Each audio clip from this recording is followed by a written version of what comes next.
상상도 할 수 없는 일이 벌어졌습니다. 이 세상 어떤 나라에서도 찾아볼 수 없는 놀라운 현상입니다. 역사를 살펴보면 유럽의 군주들은 자신의 명예를 훼손하는 기록들을 무자비하게 삭제했습니다. 중국 황실은 새로운 왕조가 들어설 때마다 과거의 역사를 재편집했죠. 일본은 불편한 진실이 담긴 문서들을 화염 속에 던져버렸습니다. 하지만 어떤 나라는 전혀 다른 선택을 했습니다. 그곳에서는 포화가 쏟아질 때 사람들이 역사서를 등에 지고 산으로 도망쳤습니다. 왕실이 불길에 휩싸일 때 백성들이 생명을 걸고 사료를 보호했습니다. 외적의 침략으로 국가가 풍전등화의 위기에 처했을 때 스님들과 학자들은 기록물을 안전하게 지키기 위해 자신의 목숨을 내던졌습니다. 역사적 사실을 보존하기 위해 생명까지 바친 사람들이 있는 유일한 국가, 전쟁의 참화 속에서도 문헌을 지키기 위해 처절하게 투쟁한 민족, 기록이 소멸하면 민족의 혼도 사라진다는 철학을 수세기 전부터 가슴에 새겨온 이들의 나라가 바로 한국입니다. 미국 하버드 역사학과 마이클 핸더슨 교수가 전하는 이 경이로운 이야기, 지금 시작합니다. 저는 마이클 핸더슨입니다. 미국 하버드 대학교에서 세계사와 문명의 발전 과정을 연구하는 역사학과 교수죠. 미국에서 역사학자로 활동하다 보면 자연스럽게 존경받는 위치에 오르게 됩니다. 제가 연구해온 분야는 주로 유럽의 중세와 르네상스, 그리고 중국과 일본의 고대부터 현대까지의 역사적 흐름이었습니다. 적어도 스스로는 세계사에 대해 꽤 해박한 지식을 가졌다고 자부했던 것 같습니다. 그런데 제 자신감은 보스턴에서 열린 국제역사학회에서 산산이 부서져 버렸습니다. 세계 각국의 역사학자들이 모여 각 문명권의 역사기록 체계와 보존 방식에 대해 논의하는 자리였어요. 저는 서양 역사에서 정치적 목적으로 왜곡되거나 삭제된 기록들에 관한 발표를 준비했고 상당한 자신감을 가지고 있었죠. 제 발표가 끝난 후 박수갈채가 이어졌습니다. 하지만 그날의 진정한 충격은 그 다음이었습니다. 한국에서 온 이진우 교수라는 분이 단상에 올랐을 때 사실 저는 그다지 큰 관심을 두지 않았어요. 솔직히 말하자면 당시 제 머릿속엔 한국이라는 작은 아시아 국가가 역사 기록에 있어 무슨 특별한 이야기를 들려줄 수 있을까? 라는 생각이 있었으니까요. 서양과 중국의 오랜 문헌 전통에 비하면 그다지 중요하지 않을 거라고 지레짐작했던 겁니다. 이진우 교수가 입을 열었습니다. 조선 왕조실록은 1392년부터 1910년까지 약 500년이 넘는 기간 동안 단 하루도 빠짐없이 기록된 역사서입니다. 저는 그 말을 듣는 순간 의심스러운 표정을 지을 수밖에 없었습니다. 유럽이나 중국처럼 오랜 문명의 역사를 가진 국가들조차도 이렇게 완벽한 기록을 유지하지 못했다는 사실을 잘 알고 있었기 때문입니다. 그런데 이진우 교수의 다음 말은 제 의구심을 더욱 증폭시켰습니다. 더 놀라운 사실은 이 기록을 작성한 사관들이 왕의 허락이나 검열 없이 독립적으로 활동했다는 점입니다. 심지어 전쟁 중에도 그들은 목숨을 걸고 이 기록을 보존했습니다. 저는 더 이상 참지 못하고 손을 들었습니다. 교수님, 죄송하지만 그게 사실입니까? 절대 권력을 가진 왕이 자신에 관한 기록을 통제하지 않았다는 게 가능한 일인가요? 게다가 전쟁 중이라면 생존이 우선일 텐데 기록을 지키기 위해 목숨을 걸었다고요? 이진우 교수는 침착하게 미소를 지으며 대답했습니다. 핸더슨 교수님께서 의아해하시는 것은 당연합니다. 그러나 이것은 역사적 사실입니다. 조선의 사관들은 왕이 직접 명령을 내려도 역사 왜곡에는 절대 응하지 않았습니다. 그들의 사명은 왕을 위한 기록이 아니라 역사와 후대를 위한, 그리고 무엇보다도 진실을 위한 기록이었습니다. 강당은 순간 정적에 빠졌습니다. 저를 포함한 많은 역사학자들이 놀라움을 감추지 못했습니다. 저는 평생 연구해온 서양 역사에서 왕들이 자신에게 불리한 내용을 삭제하거나 조작했던 수많은 사례들을 떠올렸습니다. 로마 황제들은 비판적인 역사가들을 유배 보내거나 처형했고 중세 유럽의 군주들은 자신의 이미지에 맞게 역사를 재구성했죠. 중국에서도 진시황은 자신의 이데올로기에 맞지 않는 서적들을 불태우는 분서갱유를 단행했고요. 그런데 한국은 권력자마저도 역사 기록의 진실성을 존중했다니. 그 순간 저는 이것이 사실이라면 내가 알던 역사의 패러다임이 완전히 바뀌는 것 아닌가? 라는 생각이 들었습니다. 이진우 교수의 발표는 계속 이어졌습니다. 1592년 임진왜란 당시 일본군의 침략으로 조선의 궁궐이 잿더미로 변했을 때에도 조선 왕조실록은 살아남았습니다. 전주 사고에 보관되어 있던 실록을 스님들과 지방 유생들이 목숨을 걸고 산속 깊은 곳으로 피난시켰기 때문입니다. 발표가 끝나자 강당은 열띤 토론의 장으로 변했습니다. 영국과 독일에서 온 역사학자들이 이진우 교수에게 몰려들어 질문을 쏟아냈습니다. 특히 영국의 에밀리 윌슨 교수가 한 말이 제 귀에 선명하게 들렸습니다. 우리는 사라진 역사의 흔적을 찾아 평생을 헤매는데 당신들은 어떻게 그 원본을 그대로 보존할 수 있었습니까? 그 순간 저는 충격적인 현실을 마주했습니다. 서구의 역사학자들은 잃어버린 기록의 조각들을 모아 역사를 재구성하는 데 일생을 바치는 반면 한국은 그 원본 자체를 완벽하게 보존하고 있었던 것입니다. 더 놀라운 것은 저와 같은 역사학자조차도 이 놀라운 사실을 지금까지 전혀 알지 못했다는 점이었습니다. 그날 밤 저는 뒤척이며 잠들지 못했습니다. 머릿속은 온통 조선 왕조실록과 그것을 지키기 위해 목숨을 바친 사람들의 이야기로 가득 찼습니다. 다음 날 아침 저는 인생에서 가장 과감한 결정을 내렸습니다. 직접 한국에 가서 이 기록물들을 확인하는 것이었죠. 곧바로 서울행 비행기표를 예약했습니다. 인천공항에 도착한 저는 흥분과 기대감으로 가득 찼습니다. 평소라면 새로운 나라의 풍경을 천천히 감상했겠지만 이번만큼은 조선 왕조실록을 직접 보기 위한 열망이 앞섰습니다. 공항에서 바로 택시를 잡아 국립중앙박물관으로 향했습니다.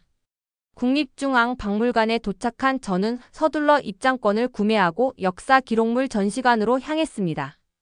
평소 같았으면 박물관의 다양한 전시물들을 천천히 감상했겠지만 이날만큼은 오직 조선 왕조실록을 보기 위한 1년뿐이었습니다.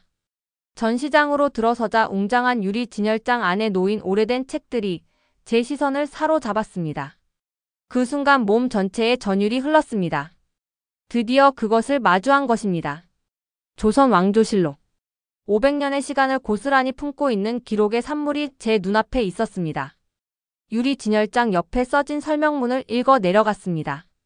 조선 왕조실록은 1392년부터 1910년까지 518년간 조선 27대 왕들의 통치 기록으로 총 1893권, 888책에 달하며 UNESCO 세계기록 유산으로 등재되었습니다.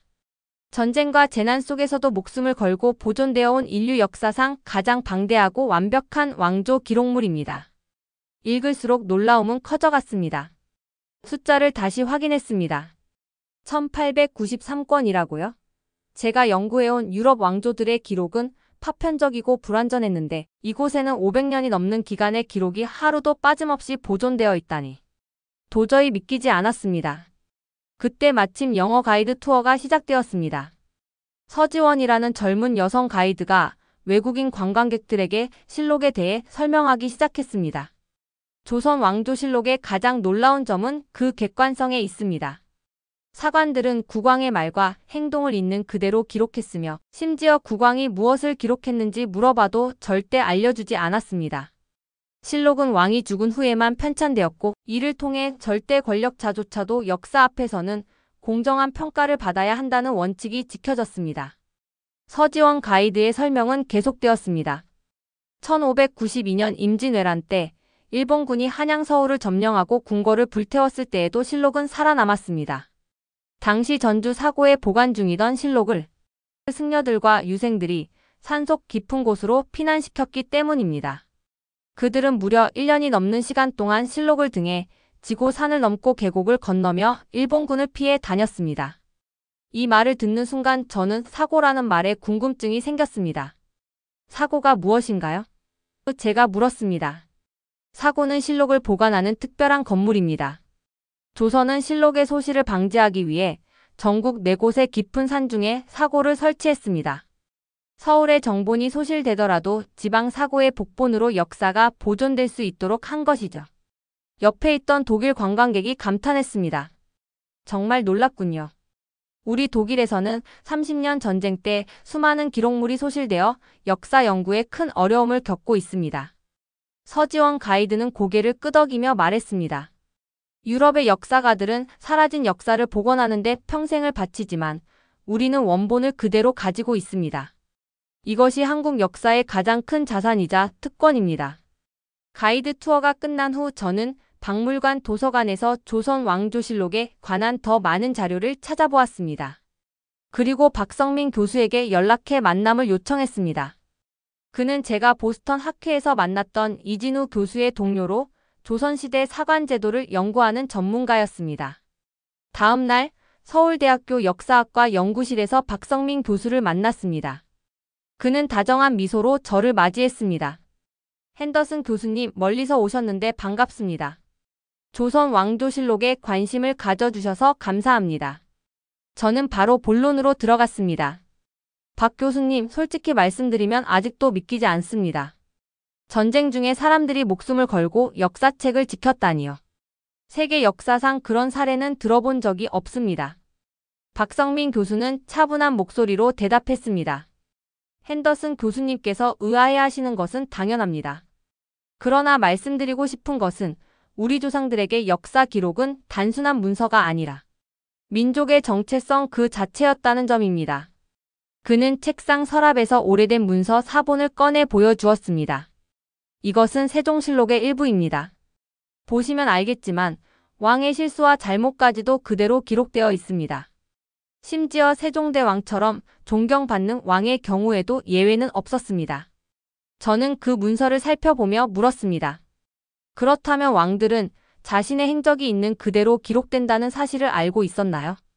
물론입니다. 그리고 그것이 왕들을 더 신중하게 만들었죠. 자신의 모든 언행이 후대에 평가받을 것임을 알았기 때문입니다. 이것이 바로 조선 500년 역사가 유지될 수 있었던 비결 중 하나였습니다. 박성민 교수와의 대화는 이어졌습니다. 핸더슨 교수님, 조선 왕조실록에 대해 더 놀라운 이야기를 들려드리겠습니다. 임진왜란 당시 일본군의 침략으로 한양이 함락되고 왕실이 피난을 떠날 때의 일입니다. 저는 무릎을 앞으로 기울이며 그의 이야기에 집중했습니다. 박 교수는 눈앞에 그 시대를 그리듯 차분히 말을 이었습니다. 1592년 4월 일본군 15만이 조선을 침략했습니다. 불과 20일 만에 한양이 함락되었고 선조 임금은 의주로 피난을 떠났죠. 당시 궁궐에 있던 실록 원본은 불길에 휩싸였습니다. 나라의 운명이 풍전등화 같은 상황에서 사람들은 무엇을 지켜야 할까요? 저는 자연스럽게 대답했습니다. 당연히 자신의 목숨과 가족이겠죠. 맞습니다. 그게 인지상정이죠. 그런데 그때 놀라운 일이 벌어졌습니다. 전주사고를 지키던 사람들과 인근 사찰의 승려들, 그리고 지역 유생들이 모였습니다. 그들은 결단을 내렸습니다. 나라가 망해도 역사는 남아야 한다. 실록을 지키자. 박 교수의 목소리에는 경외감이 묻어났습니다. 그들은 실록 수백 권을 등에 지고 깊은 산속으로 피신했습니다. 일본군의 추격을 받으면서도 실록만은 절대 포기하지 않았죠. 때로는 적을 유인해 다른 이들이 실록을 안전한 곳으로 옮길 시간을 벌기도 했습니다. 그 과정에서 목숨을 잃은 이들도 있었습니다. 저는 그 말을 듣고 전율을 느꼈습니다. 역사적 기록을 위해 자신의 생명을 바치다니. 서양 역사에서는 찾아볼 수 없는 헌신이었습니다. 그렇게 해서 전주사고의 실록은 내장산, 용굴암이라는 깊은 산속절에 숨겨져 전쟁의 참화 속에서도 살아남았습니다. 덕분에 오늘날 우리는 조선 초기의 역사를 완벽하게 보존할 수 있게 되었죠. 제 머릿속에는 새로운 의문이 생겼습니다. 그런데 왜 그렇게까지 했을까요? 단지 역사적 기록이라고 해서. 박 교수는 깊은 숨을 들이쉬더니 의미심장한 말을 던졌습니다. 조선인들은 이미 그 시대에 깨달았던 겁니다. 역사가 사라지면 민족도 사라진다는 것을요. 그들에게 실록은 단순한 기록물이 아니라 민족의 혼이었습니다. 그래서 자신의 목숨보다 더 소중히 여겼던 것이죠. 그 말은 제 가슴 깊이 파고들었습니다. 역사라는 것이 단순한 과거의 기록이 아니라 한 민족의 정체성과 생존의 문제라니. 그동안 학문적으로만 역사를 대했던 제 자신이 부끄러워졌습니다. 대화를 마친 뒤 박성민 교수는 제게 또 다른 제안을 했습니다.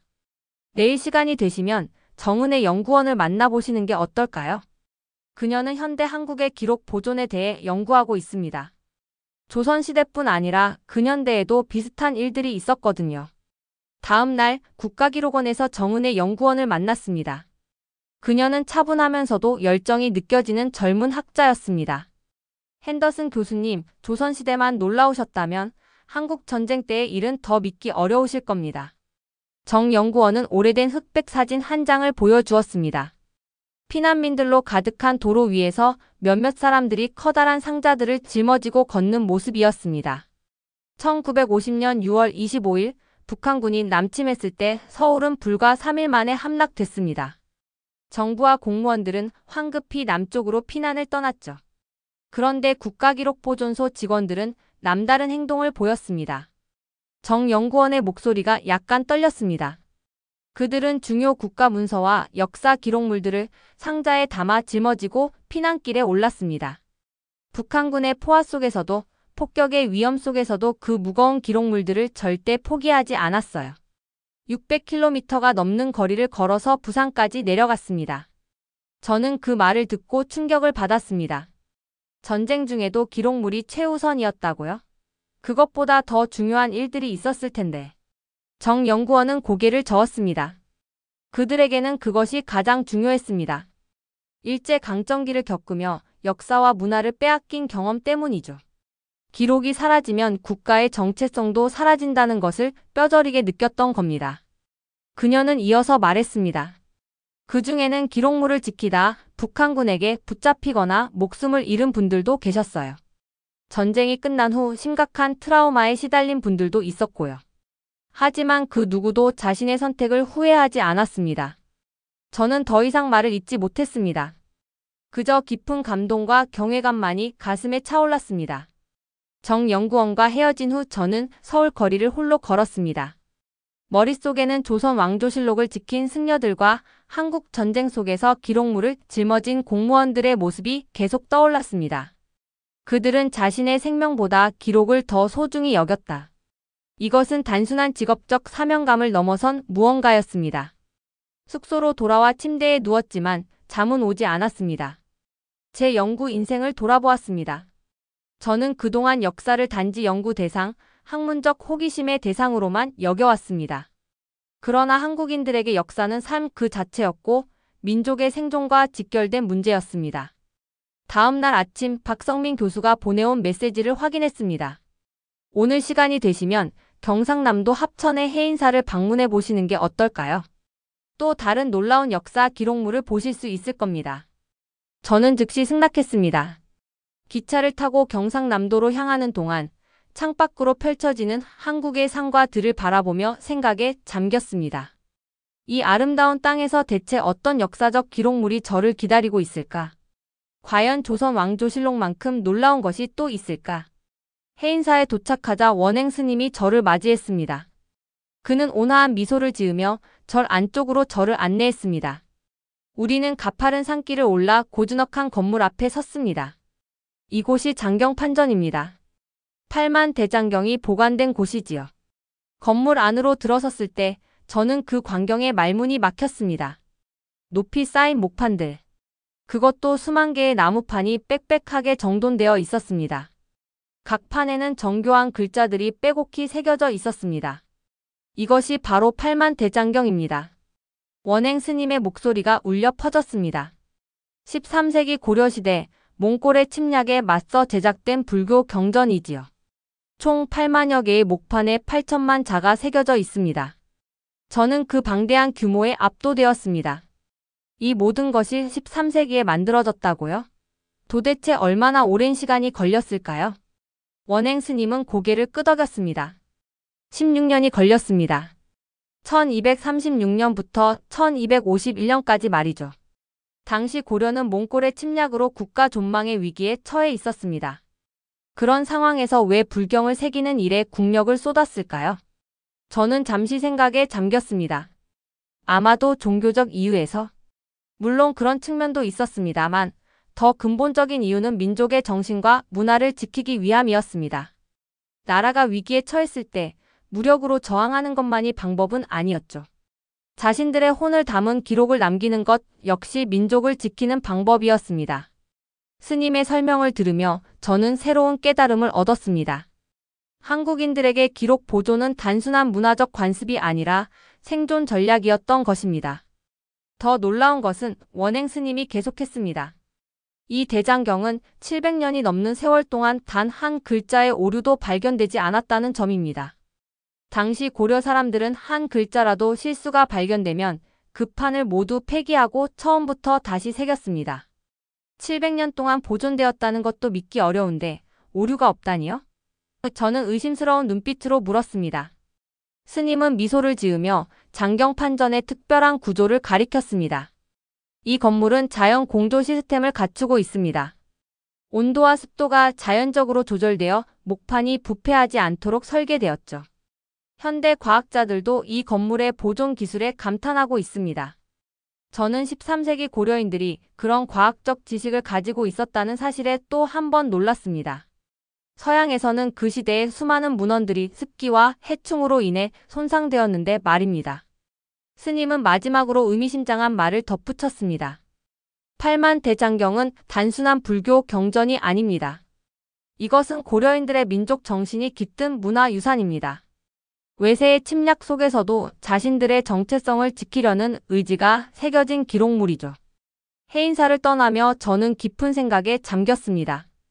조선 왕조실록과 팔만대장경. 이 두 가지 위대한 기록물에는 한국인들의 역사 보존에 대한 특별한 철학이 깃들어 있었습니다. 그것은 단순히 과거를 기록하는 것이 아니라 민족의 정체성과 존엄을 지키는 행위였던 것입니다. 서울로 돌아오는 기차 안에서 저는 메모장을 펼쳐 빠르게 생각을 정리했습니다. 한국에서 보낸 이 며칠은 제 역사관을 완전히 뒤흔들어 놓았습니다. 역사학자로서 저는 항상 기록의 부재와 싸워왔습니다. 유럽과 미국의 역사 연구는 대부분 불완전한 기록을 토대로 추측과 해석을 더해 과거를 재구성하는 과정이었죠. 그러나 한국은 달랐습니다. 그들은 완벽하게 보존된 원본을 가지고 있었으니까요. 서울에 도착한 저녁, 박성민 교수로부터 메시지가 왔습니다. 핸더슨 교수님, 해인사 방문은 어떠셨나요? 내일 저녁 시간이 되시면 간단한 저녁 식사를 함께 할 수 있을까요? 다음날 저녁, 우리는 서울의 한 전통 한식당에서 만났습니다. 차분한 분위기 속에서 박 교수는 의미심장한 질문을 던졌습니다. 핸더슨 교수님, 한국의 역사 기록 문화에 대해 어떻게 생각하시나요? 이제 직접 보시고 느끼신 후의 소감이 궁금합니다. 저는 잠시 생각을 정리한 후 진심을 담아 대답했습니다. 솔직히 말씀드리자면 제 학문적 세계관이 완전히 바뀌었습니다. 서구의 역사학자로서 저는 늘 사라진 기록을 추적하는 데 인생을 바쳐왔어요. 그런데 한국에서는 그 원본들이 고스란히 보존되어 있다는 사실이 믿기지 않았습니다. 박 교수는 고개를 끄덕이며 미소 지었습니다. 그런데 교수님, 한국의 기록 보존 정신은 과거만의 이야기가 아닙니다. 현재까지도 이어지고 있거든요. 그는 스마트폰을 꺼내 저에게 보여주었습니다. 이것 아세요? 세계적인 K-팝 그룹의 유튜브 영상입니다. 팬들이 조회수 기록을 세우기 위해 밤새 영상을 스트리밍하고 글로벌 차트 1위를 위해 조직적으로 움직입니다. 이건 역시 기록에 대한 한국인의 집착이 현대적으로 표현된 모습이라 할 수 있죠. 저는 놀라움을 금치 못했습니다. 음악 비디오 조회수까지. 그런 현대적인 기록에도 같은 열정을 보인다고요? 그뿐만이 아닙니다. 박 교수가 계속했습니다. 한국의 전자정보 시스템은 세계 최고 수준입니다. 국민 한 사람 한 사람의 행정 기록이 디지털로 완벽하게 보존되고 있죠. 또한 스포츠에서도 우리는 기록 경신에 특별한 의미를 부여합니다. 단순히 이기는 것이 아니라 역사의 새로운 기록을 남기는 것에 더 큰 가치를 두는 거죠. 저는 깊은 감명을 받았습니다. 고대로부터 현대에 이르기까지 한국인들의 정신 속에는 기록이라는 키워드가 깊이 새겨져 있었던 것입니다. 박 교수님, 솔직히 제가 궁금한 것이 있습니다.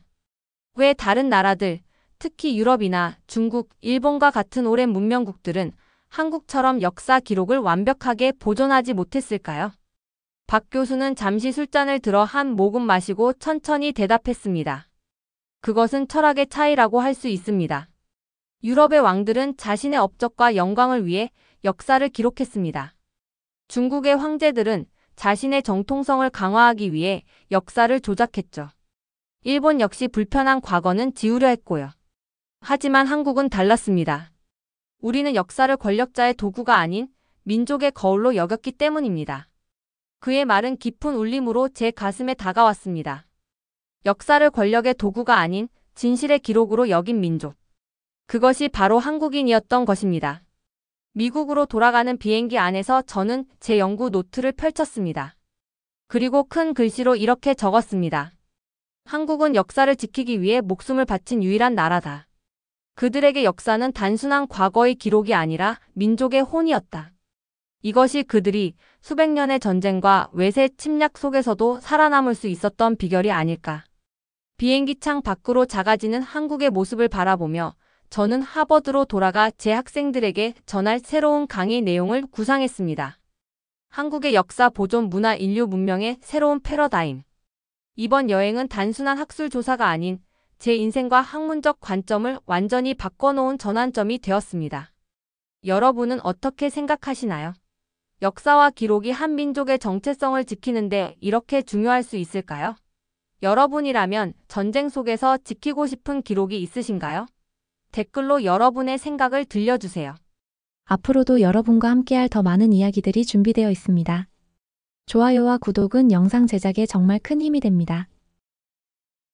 오늘도 함께해 주셔서 감사합니다.